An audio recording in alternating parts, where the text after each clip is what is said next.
오늘은 이사야 44장 21절부터 45장 7절까지의 말씀을 통해서 하나님의 은혜를 함께 나누도록 하겠습니다. 오늘 본문에서는 하나님께서 이스라엘 백성들을 잊지 않고 기억하시겠다 이렇게 약속하셨습니다.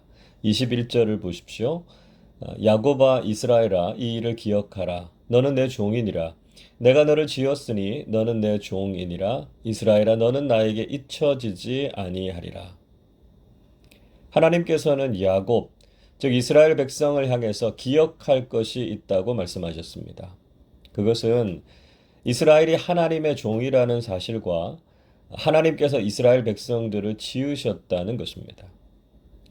이스라엘은 하나님께서 창조하셨고 하나님께 속해 있기 때문에 절대로 하나님께서 이스라엘을 잊지 않으실 것이라고 약속하셨습니다. 그리고 죄악으로 인해서 고통 중에 있는 이스라엘을 구원하시겠다 이렇게 약속하셨죠. 22절 보십시오. 내가 내 허물을 빽빽한 구름같이 내 죄를 안개같이 없이 하였으니 너는 내게로 돌아오라. 내가 너를 구속하였음이니라. 하나님께서는 이스라엘의 모든 허물과 죄를 사해 주시겠다고 말씀하셨습니다. 그들이 하나님께로 돌아오기만 하면 하나님께서는 그 죄를 사하시고 그들을 구속해 주시는 하나님이 되시겠다는 말씀이었습니다. 그들이 죄를 지었다고 해서 낙심하거나 절망하지 말고 언제나 기다리시는 하나님께로 돌이키기만 하면 하나님께서는 그 크신 자비와 긍휼로 용서하시고 구원하시는 하나님이 되신다는 것이죠. 하나님께서는 모든 만물을 향해서 하나님의 영광을 찬송하게 하셨습니다. 23절 이렇게 말씀합니다. 여호와께서 이 일을 행하셨으니 하늘아 노래할지어다. 땅의 깊은 곳들아 높이 부를지어다. 산들아 숲과 그 가운데의 모든 나무들아 소리내어 노래할지어다. 여호와께서 야곱을 구속하셨으니 이스라엘 중에 자기의 영광을 나타내실 것임이로다. 하나님께서는 이스라엘을 향해서 베푸신 구원의 은혜가 너무 커서 하늘과 땅, 산과 그 가운데 있는 모든 것이 하나님을 찬양해야 된다. 이렇게 명령하셨습니다. 하나님께서 우리에게 베푸신 이 구원의 은혜를 생각하면 정말 우리도 찬양하지 않을 수 없다는 것이죠. 또 구원자이신 하나님은 동시에 창조주가 되신다. 이렇게 말씀하고 있습니다. 24절을 보십시오. 내 구속자여 모태에서 너를 지은 나 여호와가 이같이 말하노라. 나는 만물을 지은 여호와라. 홀로 하늘을 폈으며 나와 함께 한 자 없이 땅을 펼쳤고 말씀하죠. 하나님께서는 이스라엘의 구원자도 되시지만 모태에서부터 그들을 지으신 창조주 하나님이시다 하는 것을 강조하고 있습니다. 하나님께서는 천지 만물을 다 지으셨고 그 일은 하나님께서 혼자서 하신 위대한 일이었습니다. 그래서 감히 하나님과 견줄 만한 다른 신은 존재하지 않는다는 것이죠. 우리가 구원자요 창조주이신 하나님을 신앙생활 속에서 고백하는 것은 정말 중요합니다. 하나님께서는 우리의 모든 죄와 허물을 사해 주실 수 있는 분이실 뿐만 아니라 우리의 모든 것을 다 아시고 지으신 분이시라는 거죠. 그래서 우리의 모든 문제를 해결해 주시고 우리의 모든 존재의 근원이 되시는 하나님만 믿고 의지하는 삶을 살아야 한다는 것입니다.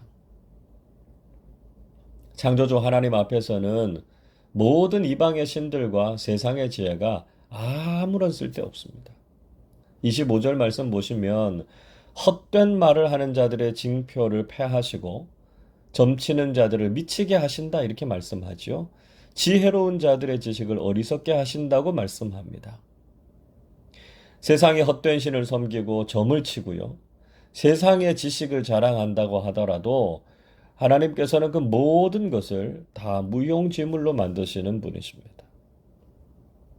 그리고 당신께서 택하신 사람들을 존귀하게 여기시고 그 땅을 회복시키시는 분이시다. 분명히 말씀하셨습니다. 26절 보시죠. 그의 종의 말을 세워주며 그의 사자들의 계획을 성취하게 하며 예루살렘에 대하여는 이르기를 거기에 사람이 살리라 하며 유다 성읍들에 대하여는 중건될 것이라 내가 그 황폐한 곳들을 복구시키리라 하며 하나님께서는 주의 종들의 말에 권위를 세워주신다고 말씀합니다. 또 그의 사자들의 계획을 이루실 것이라고 말씀하죠. 더 나아가서 황폐한 예루살렘에 사람들이 살게 하시고 유다의 성읍들이 복구되고 중건될 것이라고 약속하셨습니다. 하나님께서는 당신의 백성들과 그들의 기업을 존귀하게 하시고 회복시키시는 분이시다 말씀하고 있습니다. 우리가 오늘도 구원자요 창조자이신 하나님을 믿고 신뢰하실 수 있기를 바랍니다. 비록 지금은 우리가 죄와 허물로 쓰러지고 세상의 악한 공격에 우리의 삶과 공동체가 무너져 있을지도 모릅니다. 그러나 우리가 기억해야 할 것이 있습니다. 하나님께서는 당신의 백성들의 죄를 사하시고 모든 것을 회복시키실 것입니다. 구원자이시고 창조자가 되시는 하나님을 믿는 믿음 안에서 세상의 모든 악한 세력들은 패할 것이고요. 우리에게는 구원과 회복을 주실 것입니다. 오늘 이 새벽에도 우리의 허물어진 모든 것을 가지고 하나님 앞에 나아가서 우리를 고치시고 회복시키시는 은혜를 경험하실 수 있기를 바랍니다. 하나님께서 약속하신 위대한 일을 이루시기 위해서 한 사람을 세우실 것이다. 이렇게 말씀하셨습니다. 28절을 보십시오. 고레스에 대하여는 이르기를 내 목자라 그가 나의 모든 기쁨을 성취하리라 하며 예루살렘에 대하여는 이르기를 중건되리라 하며 성전에 대하여는 내 기초가 놓여지리라 하는 자니라.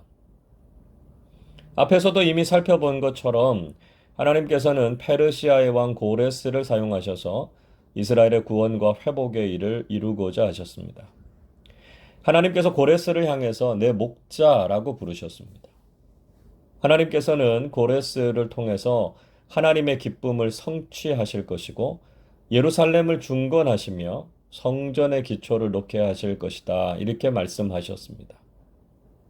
비록 이방의 통치자지만 하나님께서는 모든 나라를 다스리시고 그들을 하나님의 도구로 사용하실 수 있으심을 분명히 보여주시고 있습니다.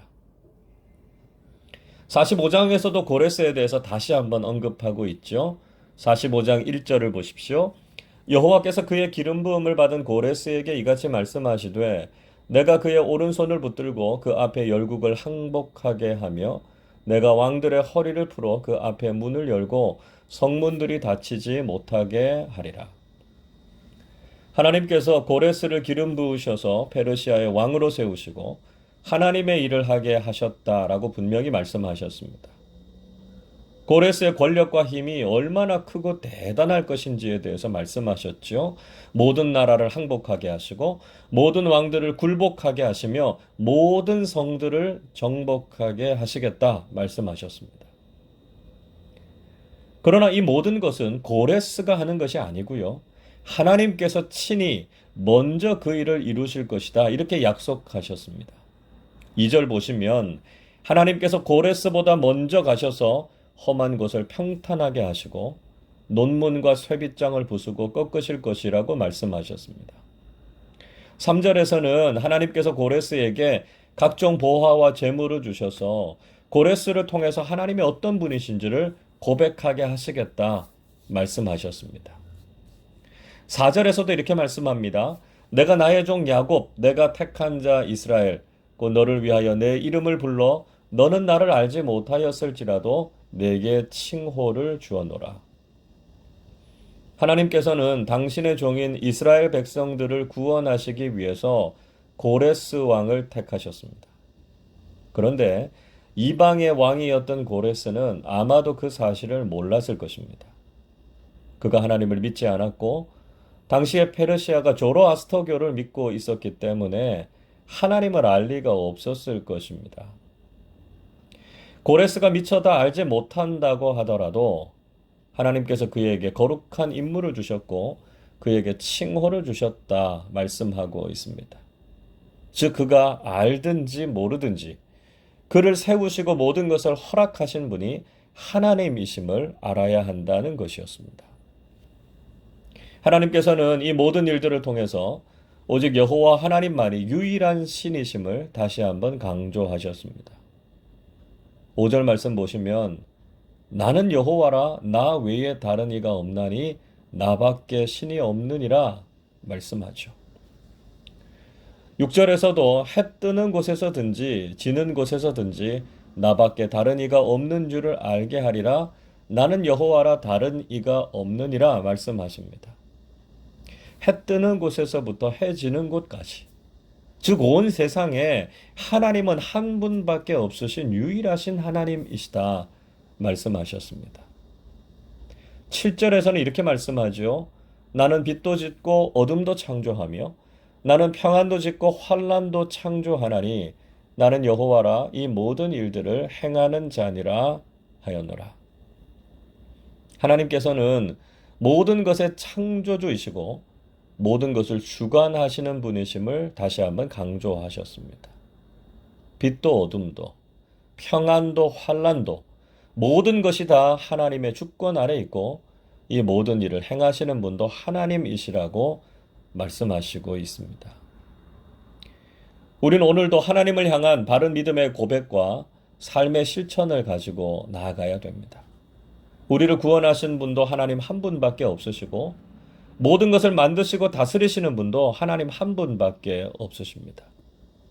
세상은 하나님을 알지 못할지라도 하나님께서는 지금도 모든 사람들과 세상을 다스리시고 주관하고 계십니다. 세상의 권력도 하나님의 도구로 사용하시고 하나님께서 계획하신 뜻과 일들을 이루어 가십니다. 오늘도 우리가 구원자이자 창조주이신 하나님만 믿고 하나님께서 우리의 삶을 선하게 이끄시고 인도해 주실 것을 구하실 수 있기를 바랍니다. 하나님께서 우리를 위기와 문제로부터 건져주시고 우리의 모든 삶을 회복시키시고 일으키실 것을 믿고 나아가는 복된 하루가 되시기를 주님의 이름으로 축원합니다. 기도하겠습니다. 우리의 창조주가 되시고 구원자가 되시는 하나님의 크고 놀라운 사랑과 은혜에 감사를 드립니다. 이스라엘 백성들을 구원하시기 위해서 페르시아의 왕 고레스를 택하신 것처럼 지금도 우리를 위해서 하나님의 사람들을 세우시고 하나님의 선하신 일들을 이루어가고 계심을 믿습니다. 하나님께서 하시는 일들을 세상이 다 알 수 없을지라도 우리는 오직 하나님만 높여드리고 하나님의 뜻에 순종함으로 하나님께서 하시는 일들을 경험하게 해 주시옵소서. 이 세상을 다스리시는 분은 오직 하나님 한 분밖에 없음을 깨닫게 하시고 오늘도 하나님의 종으로 도구로 쓰임받는 우리 모두의 삶이 되게 하여 주시옵소서. 감사드리며 우리 주님 예수 그리스도의 이름으로 기도하옵나이다. 아멘.